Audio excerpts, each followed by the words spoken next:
Hey guys, and welcome back to grade 1 of the Carrot Poker School. This is lecture 2, and today's topic is value betting.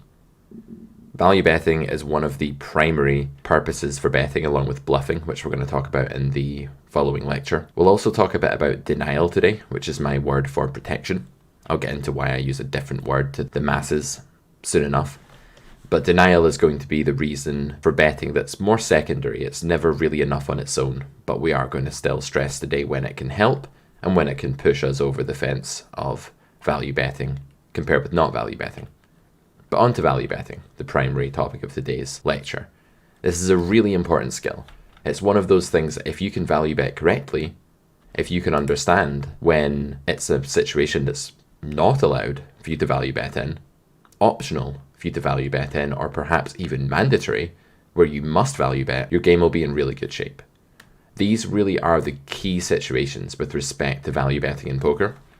Sometimes people make big errors by value betting in situations where it's not allowed, or even missing mandatory value bets even more commonly. In optional value bet spots, you can't really make a big blunder by value betting or not value betting, at least theoretically. There could be an exploitative reason for which you have to do this, but exploitatively speaking, that's a different ball game altogether. So when it comes to optional value betting, while you can't blunder immediately by making a huge error that costs tons of chips, what you can do is build a range that's absurd. So if you bet for value every time you're in a spot that's only optional to value bet, where solvers and GTO is going to mix value betting with checking, you're going to build a really strong betting range that's got too many value combinations in it, and you're going to build too weak of a checking range that's very easily exploited by opposition bets. One of the most fundamental leaks in the game of micro and low stakes players, in my opinion, and this comes from over a decade of teaching people privately, is the inability to protect the checking range, to have a checking range that's just so weak that the fold equity following that check is through the roof. There are spots when you're meant to have a weak checking range. You're not always meant to be uncapped in every single situation, but when you bet every optional value bet, you end up playing just like the population does, just like the masses, and you build a very predictably weak checking range. That's one of the things we're going to try and fix today by understanding when it's just optional to value bet. To decipher this puzzle, to find out when is it mandatory, when is it optional, and when is it actually prohibited that you can value bet, there are two key factors that determine which of these three worlds you're in. Firstly, urgency. This is an extremely fundamental Carrot Poker School concept. It's one of these concepts that's going to pop up in grade 1, then with a few more layers of complexity in grade 2, and then in a slightly more advanced way again in grade 3. And urgency is, as this little picture of the stopwatch indicates, it's how much time is left for you to value bet. More on that in a minute. Landing equity is more about the strength of your hand when you start off on that street. When we say landing, we mean the equity you get to that bet opportunity spot with. We don't mean your equity after you bet and villain continues. That's something else. So let's examine each of these right now, because these are the core fundamental puzzle pieces for figuring out when it's a can value bet spot, when it's cannot value bet, and when it's must value bet. If you can get this right, you'll avoid so many mistakes that your peers are going to make and your opponents are going to make. So urgency, first of all. Urgency refers to how important it is to value bet now, right now, rather than waiting until later. It's dependent on the amount of time remaining in a hand, and you can read time as decision points, how many more nodes. We might say the word nodes, which means individual opportunities for each player. So if you think about ignoring raising for now, you just imagine like two people in a pot together, there are 6 general bet opportunity nodes there. Each player has 2 bet opportunity nodes on each street. So a node is almost like half a street. And when the amount of time remaining in the hand compared with the investment ceiling for your hand is high, then urgency will be lower because there's loads of time in which to reach that investment ceiling. When the amount of time left is lower compared with a very high investment ceiling, then urgency will be higher. You've got to reach that ceiling quicker.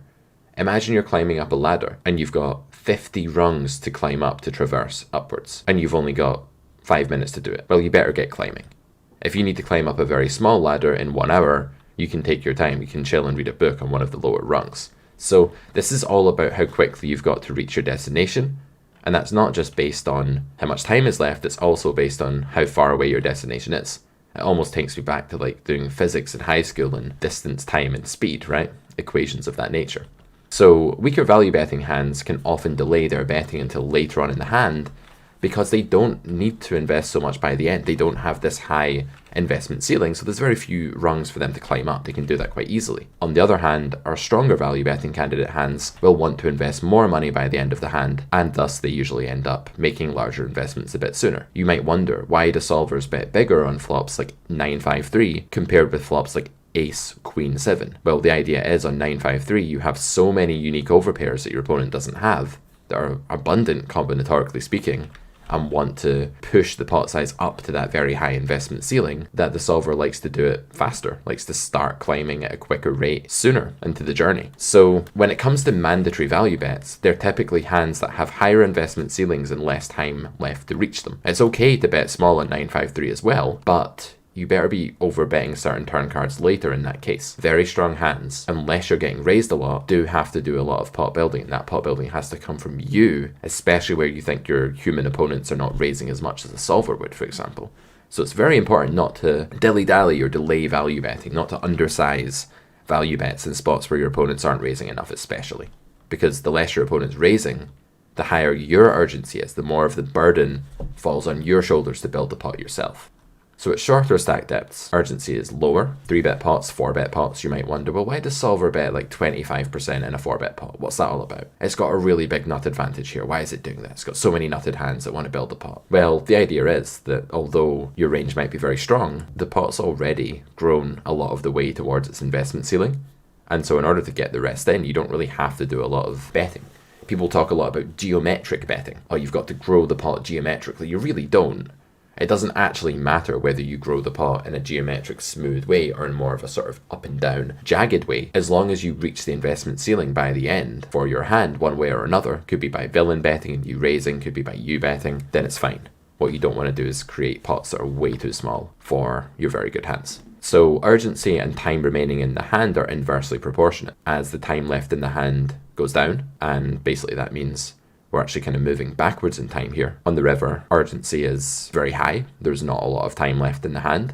And as we move backwards in time and say that there's more and more time remaining back towards the turn, the flop, back from being in position to actually being out of position, giving our opponent a betting opportunity, if we check, our urgency is going to go down because there's more time left to do it. Imagine you had to write an essay for the Carrot Poker School on this topic, and I said it was due in 1 week, and it's a 1,000-word essay. You probably don't have to write it today, right? But imagine that essay was due tomorrow. Well, there's less time remaining, urgency is higher, you better get writing. Same idea with pot building with value betting. Urgency is a key concept.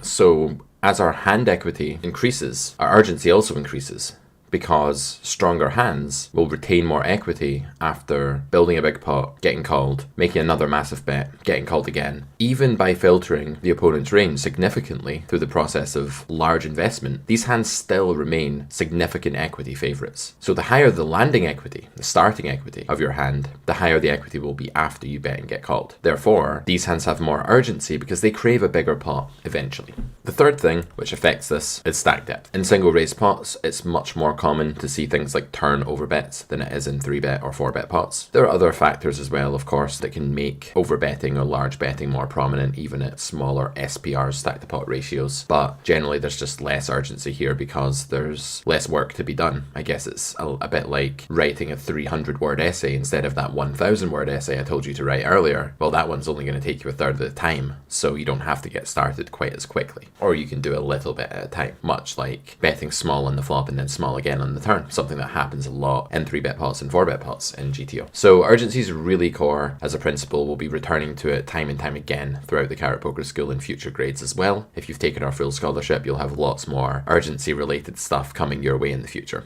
Okay, so let's talk a little bit about types of equity. Your hand needs to have high landing equity before it's permissible for you to value bet. The landing equity of your hand is basically the equity your hand has before your opponent's reacted to your bet. So you could think of this as your equity when you first arrive at a betting decision, or you could think about this as your equity just after you've bet but before he's reacted. So this is key because the bigger the landing equity, generally the bigger the finishing equity. While the finishing equity is lower than the landing equity because your opponent's range goes through a process of contracting and shedding its weakest combinations, the finishing equity of your hand is still likely to be quite high if your landing equity was very high. So your finishing equity is essentially how well your hand is doing. Again, it's a hypothetical value, right? Like if you were to go to showdown, it's not EV, it's not the full story. There's going to be other things at play here as well, like position or implied odds or realizability.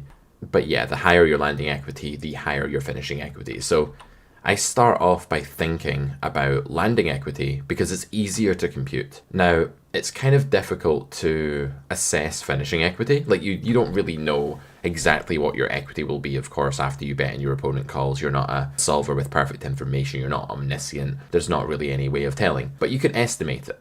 So when you bet and your opponent calls your bet, your equity is going to go down. And the idea is that in order for your bet to qualify as mainly a value bet, and it may have other elements of other things in it, like denying equity to worse hands, but for it to be mainly a value bet, you need to be at least 50% equity after you get called. So that's to say that after you've contracted your opponent's range, not before, you need to be a 50% or greater favorite. It's a very big fallacy that if you have the best hand more often than not, that you can value bet, because clearly if you're in bad shape after a bet gets called, there's no sense in which that bet can be considered value if you're losing the pot most of the time after your opponent continues. So it really is important to differentiate landing and finishing equity. To value bet the turn, you're going to need somewhere in the realm of about 50%.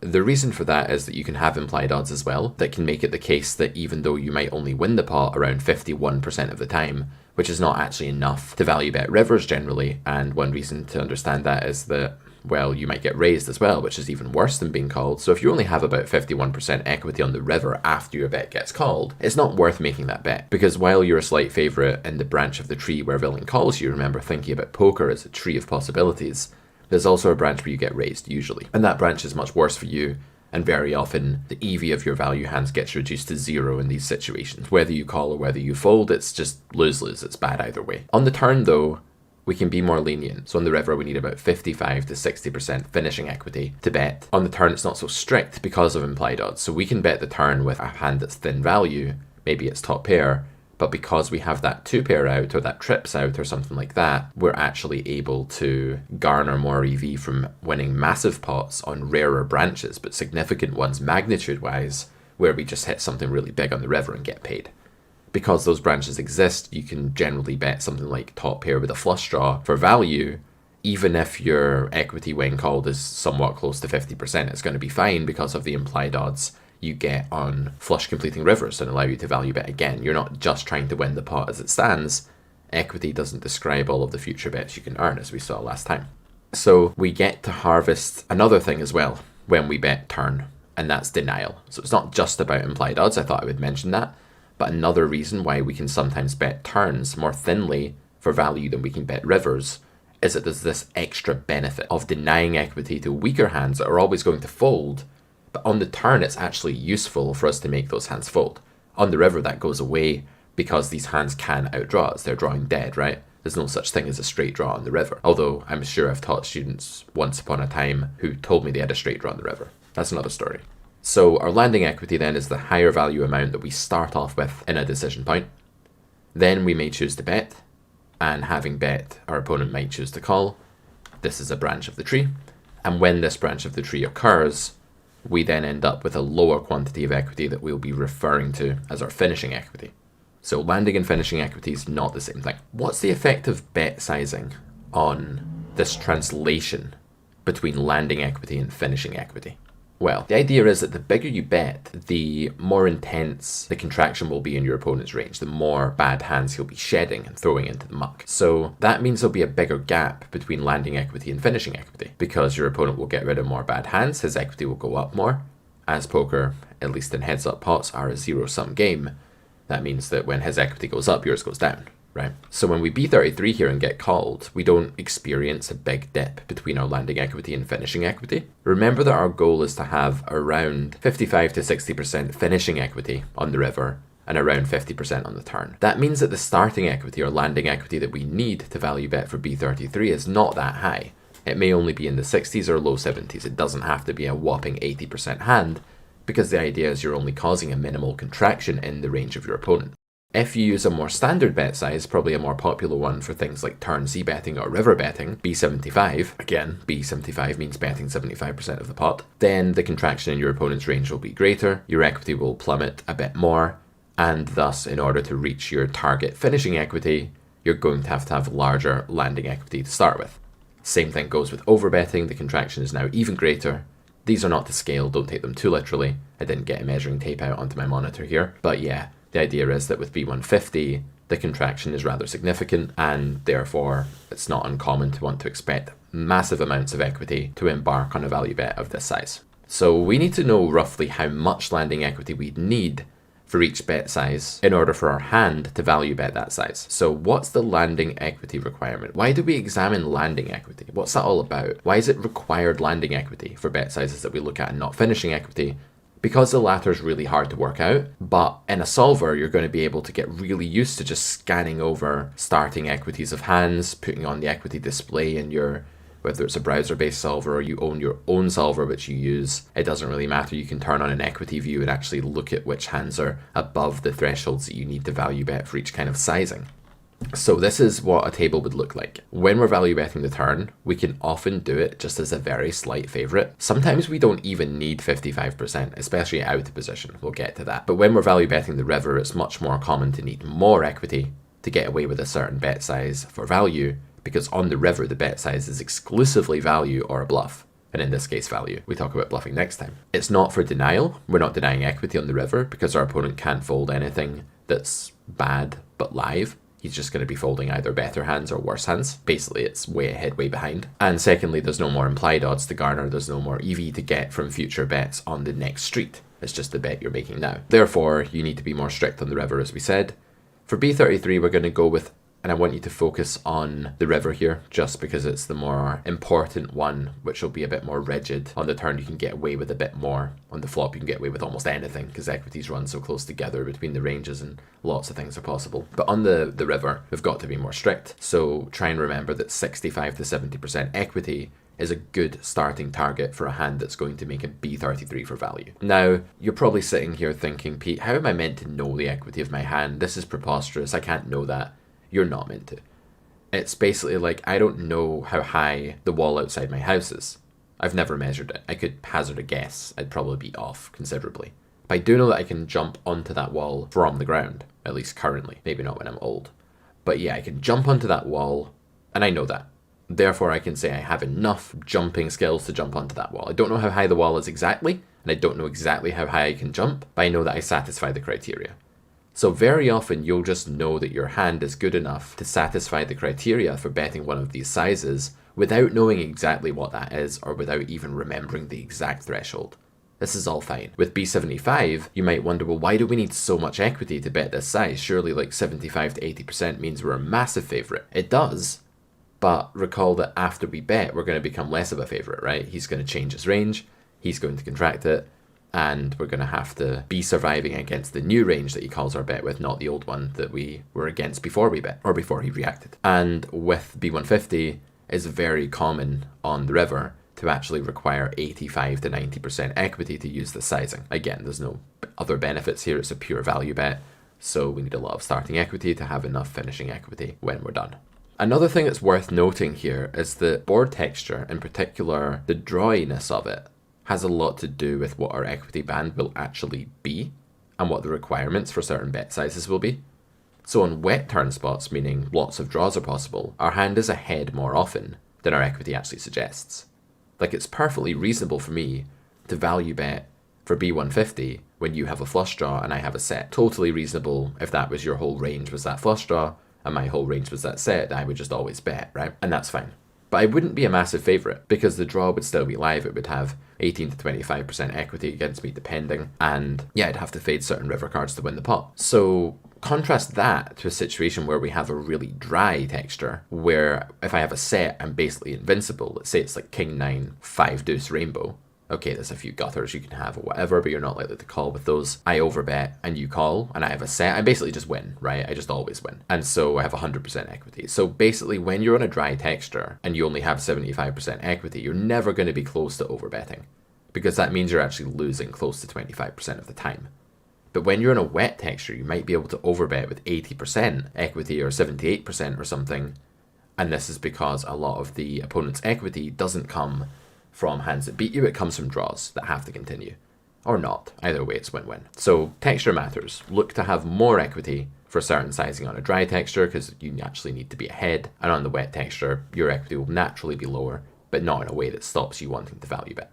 When in position, we need a little more equity to value bet because we risk the reopening of the action, and therefore checking is a slightly more viable alternative in lots of cases. This is a really key point. When you're not closing the action for street because you're out of position, the EV of checking is never going to be that high because you're not always seeing the next street. You're not guaranteeing full realizability for one street even of your equity. If you're on the turn, you may not see the river. If you're on the flop, you may not see the turn or the river. If you're in position, you can at least guarantee visibility for the next street, right? Realizability. So the idea is that because betting opportunities are comparisons of EV between betting and checking, if the action's already open and I can't close it by checking, well, check just isn't as good as it would be if the action was being closed by my check. So if check isn't as good, then I don't need bet to be very good to pick that line on the turn or on the flop. But if checking is really good, then I might not want to risk opening the action for minimal gain.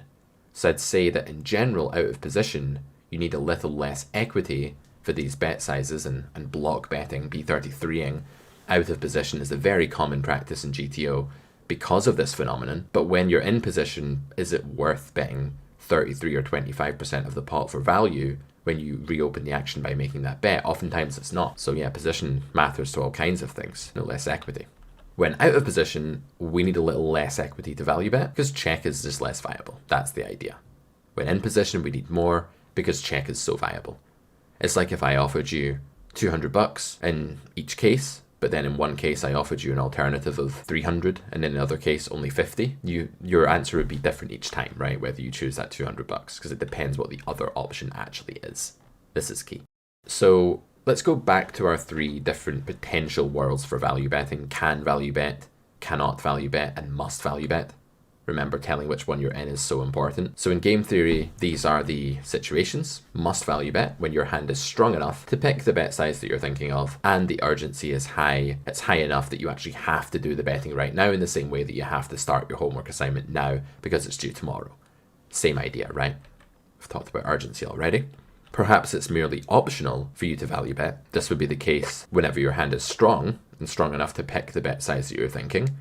So the table on the last slide is useful for that. If you have 79% equity, you won't know that exactly. Let's just say you think you've got between 75 and 80%, and the urgency is not that high because let's say you're out of position on the turn, or maybe your hand's just a bit lower, it's only 74% equity, you're in position on the turn. Either way, you don't have to bet, but you do have enough equity that you can bet. And if you do bet, your bet would be defined as a value bet, but you don't have to.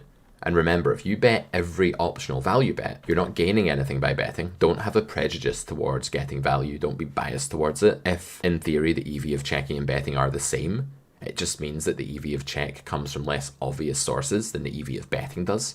So don't let yourself be blinded by betting and just feel like you have to because you can. One of the worst and most widespread thought processes in poker, and my students are always a bit shocked when I say this, is simply this thought process: I'm going to value bet here. Now you might be thinking, surely that's just a bread and butter poker thought process, Pete. Well, it is, but it has a very subtle danger of just ignoring that betting and checking are choices. And if you value bet just because you can, then all of your optional value bets basically become must value bets to you, and then your checking range is garbage. Look for this in your opponent's games.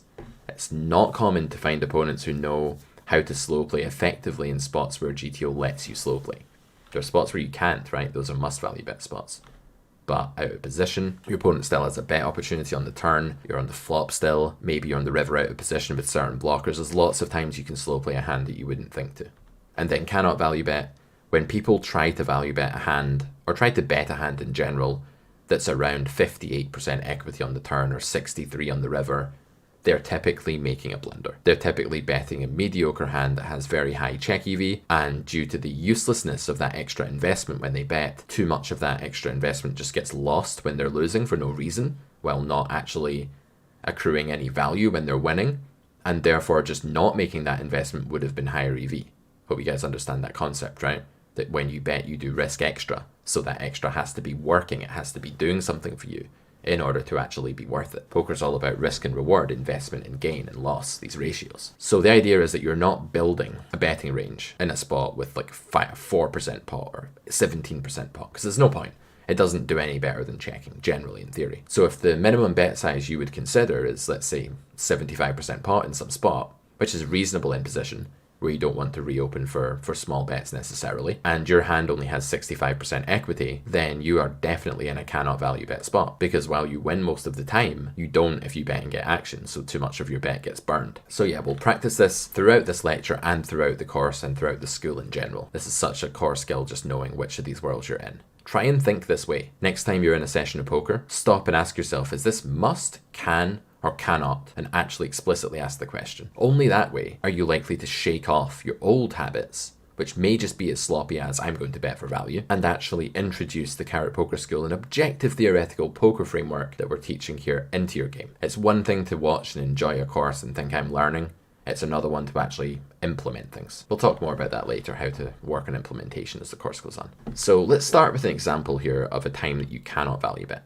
In this situation, button has opened pre-flop and big blind is called. The out of position player checks the flop. Button bets the flop here, and let's say button's hand is 7 of spades, 7 of diamonds. Big blind calls and then checks the turn, and it's button's decision point here. What's button going to do? Is this a cannot value bet spot? Well, yes, absolutely. Could you conjure up some reasons for betting here? You could, but they wouldn't be sufficient. They wouldn't be good. And we'll start by understanding what button's landing equity is here. If you want to take a guess and just see how good your feel for equity is, by all means have a think about it. How high do you think button's equity is with this hand before he's bet? Remember, he's bet the flop and been called. How high is his equity on this turn? Okay, let's unpause and assume you've done that. His equity is 55.96%. Let's round that up to 56%. So he's a slight favourite. What happens, do you think, in position when you reopen the action as a slight favourite? Well, when your bet gets matched, i.e. called or raised, you're in bad shape. You're no longer going to be anywhere near 50% equity. If this was our finishing equity, well, fine, probably just about. We can value bet and we can be satisfied that when called we're doing okay. But even if we bet 33% pot here, which is not a sizing I would recommend using on the turn in position, again, it's just not worth reopening action for such a small investment. Out of position, you know, eat your heart out, use B33, but in position it's not so good. So even if we do bet really tiny here, just on purpose so that we can maybe bet sevens, it's still a blunder because the hand only has 46.82% equity after it gets called, even for this sizing. So even for B33, there's still a 10%-ish equity drop here between using a bet and not. So if you check, you're going to retain that 56% equity. You can see why checking is so good, right? So this is not an acceptable finishing equity for a value bet. Okay, you could maybe argue if I was out of position here, it's not so bad because checking is less good and I'm not throwing away such a superior line. But in position, check is just way too good here for us to accept making an investment with only 46.82% when called. If we were bluffing, this would be another story, more on that next time, but bluffing here would mean that we have to get significant fold equity from hands that are actually ahead of us, and that's not happening, so you can forget about bluffing here. This hand is nowhere near bad enough to bluff, it's not good enough to value bet, it is closer to a value bet than a bluff. Sometimes it's useful to see these as a spectrum. You have value betting here, bluffing here. Where's your hand on the spectrum? Sevens is closer to value betting, but it's just not, it's still a check. So B33 even is a mistake, and the EV loss of B33 here in solver land, in the solver's mind, don't take this literally, the EV in reality will be different for some reason or another, but it's good to have a baseline. That's why we learn poker theory, so we have a baseline.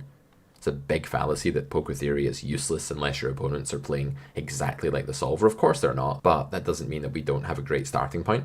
Better than nothing. And B75 actually costs 10.72% of the pot. So if you are going to make a mistake here and randomly bet this hand, at least bet it small, because the closer you get to checking, the better, but you should just check, right? B0. 0% pot, that's the sizing you want. So B75 is a huge blunder. You're losing 10% of the pot. Again, you might be thinking, Pete, 10% of the pot's not that much. It adds up massively quickly.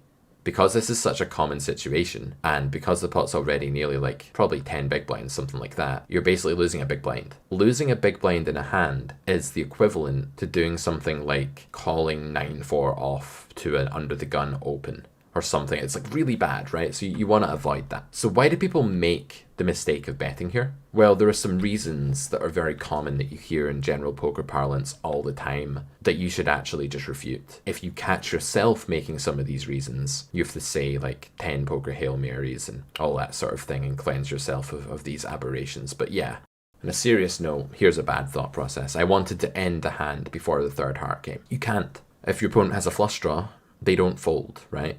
To a normal sized turn bet here. They call you or raise you, and if they raise you, you lose because you fold generally with this hand. Maybe you call, but you call for like 0 EV. So this isn't a reason to bet. You don't just get to force your opponent to fold with a flush draw. It doesn't happen. Even if it did, it wouldn't be enough of his range to matter. I didn't want to lose initiative. This is just a desire-based thing. What the human is doing, and I say human because a solver would never do this, what a human is doing when he or she says I didn't want to lose initiative is basically saying I don't like the feeling of playing the river after checking back the turn here because my opponent bets and I don't like the feeling of facing bets. It makes me feel hunted, persecuted, bullied, under pressure, stressed. We don't like these things, so very often we try to avoid future mental states, right? If I know I need to phone my mother, I don't want to phone my mother, let's say. Hypothetically, of course I'd always want to phone my mother, right guys? And I do it because I think that if I don't, I'll feel guilty about it later. I'm being motivated by fear of a future mental state. That's what's happening here in poker. We don't want to lose initiative. We don't want to be on the receiving end of a bet because we don't like it. That doesn't mean there's anything wrong with it objectively speaking, theoretically speaking. This is the same thing. I didn't want to face a river bet. Very similar thought process here. Or I wanted to rep a straight. This is a very misguided thought process. This is like jumping from 1 to 63 without counting the numbers in between, logically speaking. Repping a straight doesn't mean anything because when you make a bet, you don't control your opponent's thoughts when they face that bet. Just because you're thinking about a straight when you make a bet like this doesn't mean that your opponent now also telepathically is brainwashed into thinking that you have a straight. Unless you're playing live and you say, I've got the straight, bro, and then you bet. But that's a bit different. That's mind games and meta and leveling, and we'll ignore that. So when you rep a straight, all you're saying is a straight is one of my value bets. Villain knows that in theory, and he still calls lots of better hands than this, so this doesn't mean anything. This is just noise. I bet for protection. This is a horrible thought process because protection is not a sufficient reason for betting. We'll see that in a minute. I will go over this in detail, but you have to have a primary reason for betting, and this is not close enough to value and certainly not close enough to a bluff. I was targeting low pocket pairs, tunnel vision, blinkered vision, only thinking about one part of villain's range. Just because your opponent folds 5s and 4s and 3s here doesn't mean that they fold enough of their range on average. I might be sitting in the card room making this bet thinking he's going to fold 4s, then he flips over 4s and folds, and that's actually a worse hand in this case, right? So it's even more ridiculous. Maybe I want him to call with 4s, so maybe I make this bet, villain calls with 4s, let's say, and then we win at showdown. And I'm like, I'm a genius. I'm an absolute legend. I put him on 4s. I was targeting 4s. He had 4s. He called with 4s. Surely I'm the greatest. I'm like Phil Hellmuth, I'm the greatest. But that's not actually true because you just tunneled in on one part of that player's range and got very lucky when he or she happened to have that hand. It doesn't make any sense as an objective thought process. So 7s is a hand that has to check. Green in the solver means check with the color coding that we've got going on here. You can see that the EV in percentage pot share EV, it's lower slightly if we bet small. It's not a huge mistake to bet small, but you still shouldn't bother. And then betting big or over betting is a blunder for obvious reasons. Okay, example 2. These are spots where it's optional to value bet, meaning that you should actually mix theoretically speaking so that you're not always doing it and not always checking either. So again, same action sequence leading up to this point in the hand. We go for a B33 on the flop, standard stuff. We have king 10 this time. We could bet or check this hand on the flop. It's already optional because urgency is low. There's so much time left to come, right? As we said. In position on the turn, time remaining wise, urgency is higher because we're closer to showdown. We're closer to the last chance for betting, which is the river in position, the 6th node out of 6 if you like. But the problem is that our hand has just plummeted in equity. This has happened for 2 reasons. Firstly, we've been called by many hands that beat us, like stronger kings. Villain has folded his heir that gave us a lot of equity on the flop. He doesn't have that anymore. And then also the other part of this is that flushes now became possible. So any flush draw or 4-5 combo in our opponent's range has now moved ahead of us, as has pocket 3s. Although I think that can fold flop. So again, we can begin by examining our landing equity, which is 67%. So it's true, when you have king 10 here, you have a very good hand on the turn. Winning 66% of the time, or 67 in poker is great. You know, this is a game where we take the thinnest of edges, where we celebrate getting it in with 58% pre-flop, right? So of course this is a lot of equity. That doesn't tell us what to do. Equity is not EV, it doesn't just tell you that you want to bet.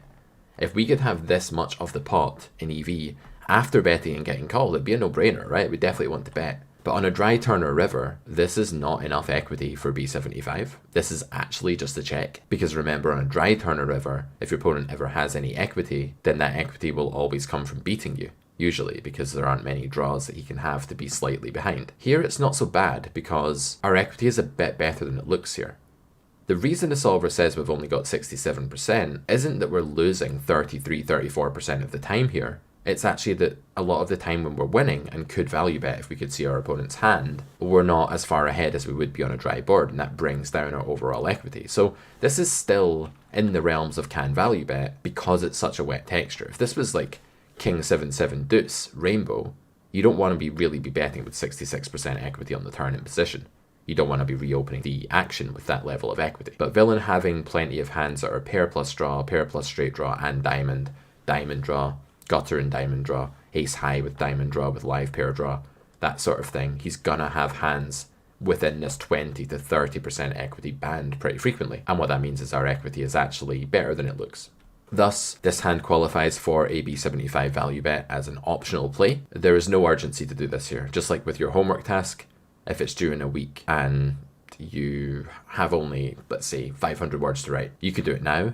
It's optional. There's no problem with doing it now, but you could definitely wait a while as well and then do it. You could do it tomorrow or the next day, or if you want to be like me when I was in school, just do it the night before, right? That's what we all really did, let's face it. So this spot's not very urgent. We don't have to see this value bet as anything that we have to do. Our hand does not need to bet here because it's not seeking to win a massive amount of money or build a huge pot. If we had the nut flush here with a straight flush draw, you have to bet. Ace 5 of diamonds got to bet because that hand is almost always seeking a very high investment ceiling and needs to get cracking. This hand does not. So if we look at the solver's verdict to the bottom right here, a bettable hand with low urgency is a mix. And the reason you shouldn't just always bet, you might prefer betting. You might be like, I don't like checking because like the fourth diamond might come. You might have some imaginary reason why you think betting is better. It's not objectively. You need to read. You need to say villain is playing in such a way that game theory isn't that makes it better. If you can't do that, you should mix, and the reason you should mix is that you don't want to build a stupidly weak checking range for no gain. I mean, being unbalanced is not as bad as people think because we're not playing against omniscient opponents who hunt us down necessarily. This will depend on what we call the visibility of your game, right? How many hands you're going to be playing with the same people and whether they have HUDs and whether they're observant, lots of things like that. But usually speaking, it's not good to be unbalanced for absolutely no gain. Be unbalanced when you're exploiting somebody, but there's no point in just always playing in a really predictable way, especially when that predictable way is the same way that good regs expect other players to play in. When a lion hunts a pack of antelope, it doesn't target one exact antelope, it just targets the behavior of an antelope per se. And if you are an antelope, you will behave like the pack and you will be eaten. It's just the way it goes. So don't have the same leak that the rest of the pool has. It's like being in a herd of antelope and getting eaten by a tiger, i.e. a good player. So some pros and cons of betting then to let you understand why the EV is equal here of bet and check and why this is an optional bet only. Well, firstly, betting denies equity to some live hands. This is good. If your opponent has 8s here and folds and the river would have been a set making card, that's a win. A very minor win that presides over a very small part of the game tree, but a win nonetheless. Maybe a more major win is villain folding ace 4, folding an overcard to our pair and a gut shot. Okay, ace 4 of spades, he throws it in the muck. Good stuff. Maybe he folds ace 9. Okay, that's useful. Cool. But if he folds a hand like, I don't know, 3-5 or 4s with a diamond, that would be amazing, right? But he's not really meant to fold 4s with a diamond. He's not meant to fold the ace of diamonds. So you can forget about getting him to fold really high equity draws. Another pro of betting is getting value from king 9, king 8. Before some action killing river comes, you bet, he calls king 9, a diamond comes, check, check. You've won an extra bet you wouldn't have won had you checked turn. That's tunnel vision though. We're only isolating one pro of betting here. Don't make that the whole game tree. I've heard people do this. Why did you bet? I wanted to get value from a weaker king before a diamond came. That's so specific. Why have you isolated that one part of the game tree? Because you're not zoomed out enough. You're not seeing the bigger picture enough. That's why. Betting, on the other hand, loses extra money versus better top pair. If you don't bet here versus king queen, and then another diamond comes, you get away for free. No one ever thinks of that, right? People reject checking as an option. They just close their eyes to it sometimes. Also, you could fold out a hand like ace 9 that will bluff river if you check. So On the one hand, you might think it's good to fold out the bottom of villain's range to stop it like binking a 3-outer on you, but actually, if those hands are meant to bet river and equilibrium, which they probably are, more on that next time, then you definitely want to consider getting EV by actually checking here as well and inducing those bluffs. So the pros of check is that it keeps the pot smaller when villain has a better hand, i.e. loses less money. Lets villain bluff the bottom of his range on the river, you won't get paid by those hands by betting turn. On the flip side, unfortunately checking lets some hands get there that would have folded to a bet. Don't over-prioritize that part of the tree, I know it's tempting to. We're very inclined to protect our own resources as humans, right? We want to keep what's ours. How offended are you if you don't get given a television today? Not very. How offended are you if someone comes and burgles you and takes your television? Very. The net gain or loss is still one TV, but it's very different when it's being taken from your own possession, right? So this is why we over-prioritize betting for denial or protection, because we really want to keep what's ours. But that's biased in poker. Poker doesn't really care whether the TV is yours or someone else's, it's just one TV. And so yeah, getting value from hands like weaker King X before action killing rivers come, yeah, you don't get to do that if you check, but again, it's not a big part of the game tree. So this is more complex than you might think. This tussle between bet and check that the solver goes through here, it's weighing up all of these things, right? It's battling against itself, and it's coming to the conclusion that if its opponent plays well, there's no reason why this hand should be winning money as a bet compared to a check or vice versa. A hand like pocket eights, you have to check though, right? This won't be the same for any hand. Not every hand is optional, of course. On that note, there are some hands that you actually have to value bet because they're just too good and the urgency is too high. Generally speaking, when you're on the turn in position, your urgency is pretty high. There's not that much time remaining in the hand. If you check, you'll go to the river. Okay, you'll have one more bet opportunity, maybe a raise opportunity if the opponent bets. But in general, your urgency is much higher than it would be on the flop or would be on the turn out of position, where your opponent still has a betting opportunity if you check. So here with ace deuce, there is no such thing as checking. There's not a thing to slow play this hand. In equilibrium, it would be a big mistake. And our landing equity here is extremely high. As this board is a lot drier than ones we've looked at previously, you can see that the very good hands actually have more equity. They almost look better than they are, perhaps, in terms of equity. Or they look as good as they are, rather than the equity making them look worse than they are. So, while there are some heart draws here that call, there aren't as many pair plus draw hands calling as in the last situation. There aren't as many combo draw type hands. So yeah, it's a bit more way ahead, way behind, right? And with the exception of some flush draws, we'll just need to be a bit more strict about how much equity we need to value bet, because for most of villain's hands that beat us, we don't want to value bet against those. And while we can value bet against a flush draw, they're not a big part of his range. So most of that 94% equity is just from us winning like every single time. It's from having the immortal nuts and just doing amazingly. There aren't many draws to bring that down, right? Like there were in the previous hands. So this is a huge equity hand. And urgency is high-ish because we're in position and we crave not just 3 streets of value, but we want to talk about how big a pot we want to win. Betting 20% of the pot 3 times with this hand would not cut it. That would be a big mistake in equilibrium. So it's not just that, it's that we actually want to win large pots. Our investment ceiling is very high, so we get going immediately. The solver chooses overbet here. Very interesting, this output, right? So check is losing about 10% of the pot here, and this hand just has to be 150. That's the purple color, 150% pot. Classic overbet size. And it's interesting, isn't it, that in EV terms, you get 196.41% pot by overbetting. Then it goes down quite considerably by 3% if you B75. Then it goes up again if you B33. What the hell is going on? Any ideas? Well, what's happening here is that when you B33, you actually get raised at a much higher frequency than if you B75. So you claw back some of that EV. Don't count on humans to do that. One of the least raised spots, generally speaking, is people attacking small bets. You might think it should happen a lot, right? He bets small, I attack. No, humans don't do this as much as solvers do. They don't value raise aggressively enough. They call too much with thin value hands instead of raising, that's to say, and they don't bluff enough either, generally. So avoid B33 here. Don't build it into your strategy. It shouldn't be a thing in your toolkit here. Just overbet. This spot is a classic overbet node. And you can still have very good finishing equity. Look how little that's gone down. That, again, that's because you're almost always just annihilating villain in this situation. So even after you make a huge investment and he gets rid of the worst hands in his range, and then some, he folds a lot to this size, right? About 60% of range to be precise. You're still killing him. The reason it goes down is that hands like flush draws that are the more live things in his range against your hand go up in prevalence. If there are hands that villain is never folding to your overbet here, it's stuff like ace-8 of hearts that has a draw and showdown value. That hand isn't just calling to chase a flush draw. He doesn't know you have this hand, he beats your bluffs, remember. King-queen of hearts, same thing, he beats your bluffs a lot of the time. So, because villain's range filters a bit more towards these things when he calls, that's why your equity goes down slightly, but because you basically have the immortal nuts here, your equity cannot go down that much. So what do you think is wrong with the following arguments against overbetting? Because, I've taught a lot of poker, and students of this level often, they feel a resistance to overbetting. They don't want to do it. So what do you think is wrong with their reasoning? Villain will fold a lot. I don't want to overbet because he'll fold a lot. Well, the objection to this is simply that he's supposed to fold a lot. You're meant to get more fold equity when you bet bigger, but value betting isn't about getting called. That's right. Value betting is about how much you win on average. So it's often perfectly acceptable to make more money when called and also increase your fold equity when value betting. If the goal was just to get called, you would bet one big blind, right? That's a terrible thing to do. That's like checking. That's a big mistake.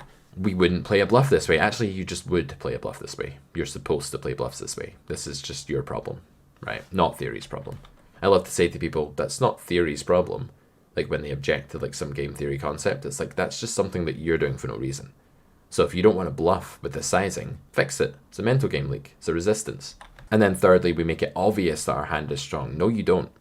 You make it obvious that your hand is not Jack-7, or 5-4, or pocket sevens, or ace-queen. You don't make it obvious that you don't have a bluff. Your hand could be ace-3, it could be 5-3, it could be a flush draw, it could be king-queen, it could be any of these bluffs. So your range is always disguised as long as you have a very polarized B150 range that uses value bets and then bluffs. Just, you don't have medium stuff, but you don't need to leave everything to be a possibility within your range. There's no reason why your opponent needs to think that you could have a medium strength hand here. That would be silly. Okay, let's move on and talk a little bit about denial. So denying equity to live hands that your opponent has to fold is a useful bonus, but it's not a sufficient reason for betting in and of itself.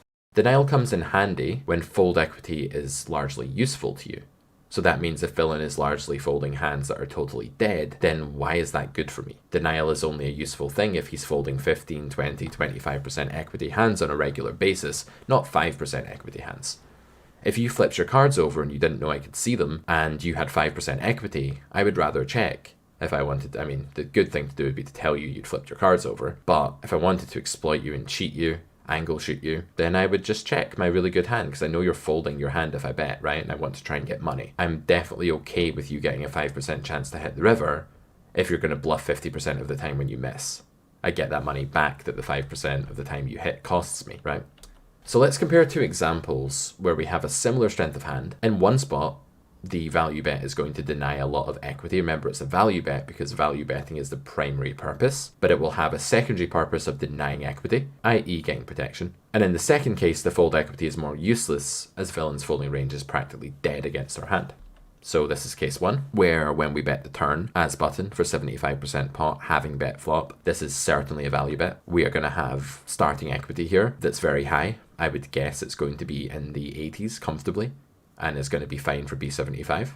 The reason it's not higher is he can have overcards, gut shots, and sometimes a 5. He'll rarely have a hand that beats us here, but it is possible. Some 5x theoretically does slow play the flop. Trips doesn't raise flops as much as sets do. It's just a slightly weaker hand with worse blockers for getting called. So yeah, 9s here is a value bet with a bonus of denial. When we bet here, the reason we're allowed to do it, or the reason why we have to do it, is that we have a lot of equity when called, and something that sweetens the spot for us, and is the cherry on top of betting, is the useful fold equity we get from things like King Jack of Spades that called flop, and fold turn. Or King Jack offsuit, I guess. Might be 3-betting King Jack of Spades here pre. So, very important to see denial as an added bonus. In this hand, there really isn't as much denial. Flush draws don't really fold here. You could lump them in as something we get value from. If villain has ace-8 of spades, he's likely to call our bet. We get value from that hand. We're a big favourite against that hand. But that's not denial. The things we deny equity to here are stuff like Jack-9. That's got 4 outs, not 6. It's not 2 overcards. It's not that strong. Maybe a pocket pair like pocket 3s, pocket 7s.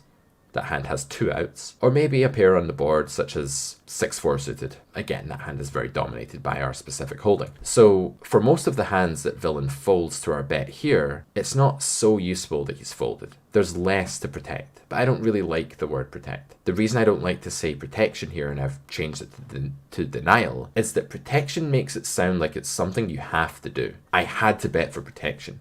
We need protection here. I need to protect my TV from that burglar. It comes with this necessity connotation.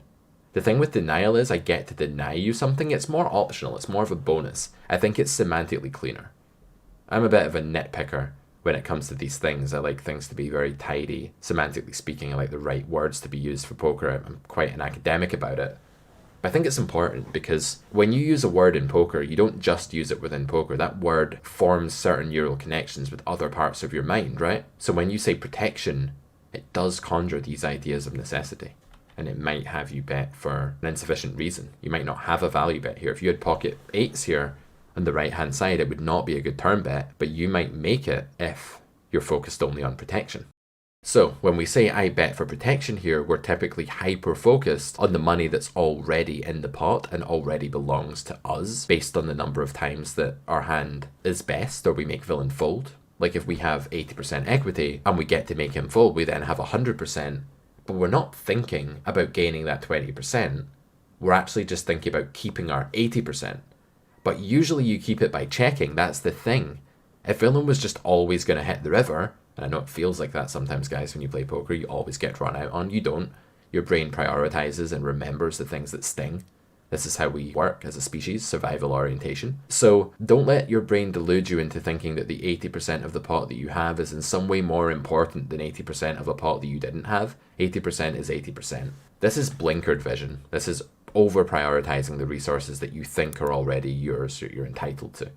How you should really think about the spot is that you should say, no, I'm not betting for protection or denial. I'm betting for value with a bonus of denial, or in rarer cases, you can even be betting mainly as a bluff with a bonus of denial. That's to say you're betting a hand against which villain folds a lot of better hands, but he or she also folds some worse hands that have outs as well.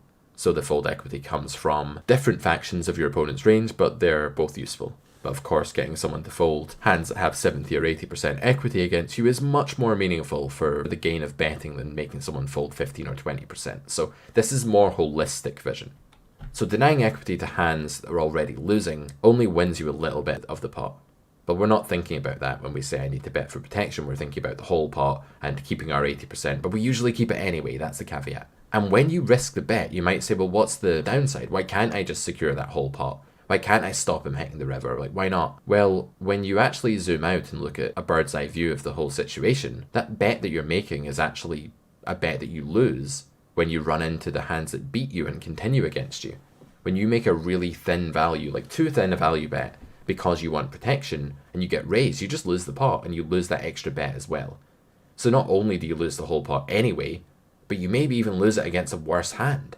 There's times you bet a medium strength hand and villain raises you with a bad hand and you lose, but if you checked, you would have just called a river bet and won. There's so many times when things slip beneath the radar that are equally important to your EV. So yeah, this is not a thing. Betting for protection is not a thing. Get rid of this from your game if it exists. Start calling it denial, in my opinion, it's better, and then start adding it as a bonus at the end. So draw obsession syndrome. This is not unlinked to what we were just talking about. So let's go back to the flop for a second here. It's not at all uncommon for players at or below the sort of level where they're studying grade 1. I don't mean to imply that if you're watching this, you're a really weak player or you're studying grade 1. You might just be taking our school from the beginning, and that's totally sensible even if you're a stronger player. But players who are sort of at the level where grade 1 is difficult for them, they might be placing too much emphasis on the branch of the tree where villain has a draw, or that draw gets there later, resulting in hero losing a sizable pot. There's a double whammy going on here, impression-wise in the human mind, when we make a bet, get called by a draw, check back the turn, then the draw gets there, then he bets the river and we call and we lose. One, we have the sting of losing a big pot. Ouch, that hurts. I'll remember that. I need to avoid that in future. You can't. This is where your evolutionary patterns play tricks on you. And then secondly, the visual effect of seeing the 5 hearts across his hand in the board. He got there with a flush, you knew that hand was behind you before now it got there. There's a real temptation to think he's done something he shouldn't be able to do. He's got away with something. He's done a number on me. He's not. This is normal. Like, you're supposed to lose sometimes to draws that get there, and you're meant to give people free cards a lot of the time. It's also absurd to try and price draws out because they call anyway based on implied odds and showdown value in pair routes. They're not just draws, right? And also they can raise you, and also they have implied odds to call with and win bigger pots from you. I think I said that, but yeah, there's so many reasons why pricing a draw out is really silly. It's not even all of villain's range, it's far from it. It's a very small part of villain's range normally. So what if in pricing out a draw you just make a bet that gets you crushed against all the better hands? What about that? So you got to zoom out. What do you think of this spot? Again, single raise pot, big blind checks the flop to us and we're button. And our hand is aces. What does your instinct say? Do you have a gut reaction? Was it to bet or was it to check? Think about it a bit more now. Pause the video for 30 seconds. Have a think. Okay, I'll assume you've done that. Did you reconsider anything there? Did you do a bit more comparing maybe? As we say in the school a lot, poker choices are comparisons, right? Bet and check are actually, they both need your attention in a spot like this. You can't reject bet without looking at check and vice versa. Oftentimes people will just say, oh, don't like checking, he might get there, I bet. Terrible thought process. Solver checks all the time here, though admittedly the EVs are extremely close of betting and checking. There's not a lot going on. Why is this close? Like, why do you not have to bet here? Because it might seem at first sight like you do when you first start playing the game. Well, firstly, the urgency with this hand is not high because it's not a strong value hand at all. It's actually just a mediocre to good hand. It can value bet, so if you bet here it is for value, and you will be enough of a favourite to put you in a sort of optional value bet spot here. I know the solver's always checking, but the EV is super close, right? So I wouldn't read too much into that. But yeah, the problem is that it's by no means mandatory because there are other ways you can make money as well. You can check back and you can get villain to bluff later. You can delay your value bet and bet later on clean turns. There's lots of other stuff you can do. So here's a thought experiment. If we have aces and he has a hand like queen 10, right? It's one of these sort of, he has a high equity draw. We need to stop him getting the odds. We need to price him out. We need to make him fold. Well, firstly, you can't price this hand out without going all in. You have to literally go all in to stop this hand calling against two aces. And it's irrelevant anyway because it's too small a part of his range you're thinking about. So this hand will call you or raise you, whatever you do. And it's not even intrinsically any better to bet against this hand than it is to check because this hand is so close to flipping with you anyway that your EV will never be that high, even against this hand if you bet and he calls. In fact, his EV will be higher than yours because he has implied odds and you don't. He has ways of making really strong hands and earning future bets, whereas you're not likely to make many future bets against queen 10 unless you get a dream turn. So many turns here are going to cause you to check, and therefore this hand has a lot of realizability here. So urgency can't be that high when villain has this hand, because you don't have enough equity against this hand to make urgency high, even in this toy game where you only have aces and he only has queen 10. Of course, in reality, you can have other hands and so can your opponent, but even in this toy game where you have this hand and he has that hand, it's still not that great to bet. Of course, no reasonable draw would ever fold to a bet. Your opponent would have to be an extremely bad poker player to fold a flush draw to one bet on the flop, as we know. So denial is not a thing. People know this, but they still slip up here. They still imagine that for some reason they might get their opponent off of some kind of really good hand. It's not happening. So there's nothing to gain by betting aces, even when villain has this specific type of hand. That's the point. So if there's nothing to gain against this specific type of hand, it becomes quite clear that if villain has queen jack of diamonds, there's really nothing to gain by betting, right? The hands that fold this flop are actually tragically far behind us from villain's point of view. So why not let them hit a jack or a queen? Why not value bet later against them? Why not let them bluff later? The only hand that it's actually useful to bet against here from a denial standpoint would be something like a raw gutter, maybe like king 10, and maybe if you bet big enough it folds, but then you've just lost too much against other parts of his range. You're actually losing here a fair amount of the time. Your hand's only going to be like a 70% equity holding, something like that. So it's not urgent that you bet here. So to finish up here, how should we view denial? I think we can view it as a swing factor. That's to say that denial can have the impact of swinging a thin value hand, which would normally prefer to check in a way ahead, way behind situation, to being a bet on a wetter texture, or maybe a texture where it's lower, it's more dynamic, villain has more overcards that he's folding, gutter plus pair that he's folding, that kind of thing. So let's return to this previous flop and imagine that the action went as follows. We bet the flop, third pot. I think this is a good sizing on a board where villain has a lot of nutty hands. Much better to big bet on boards where villain is more capped. And with this hand, we bet and get called. You can actually make a very weird bet here on an extremely favorable turn. Like I said, if we knew the turn was going to be the deuce of hearts, we could bet the aces, right?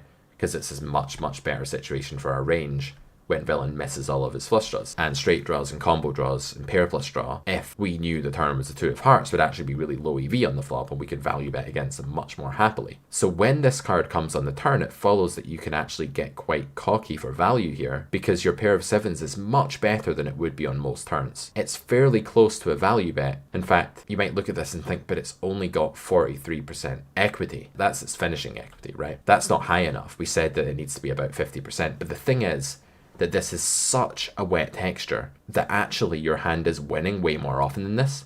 Remember we spoke before about how on really wet textures your equity is better than it looks. So the real power of your hand here is greater than 43% because not all of it, but a lot of villain's equity against you comes from being behind you and just having outs. So this hand can actually bet on such a dream turn. It feeds into this idea that wet textures require less equity for betting. So the way you should think about denial as a swing factor here is that denial is swinging this hand from being slightly too thin to value bet to being actually good enough to value bet. Value is still the primary reason for the bet, but it needs that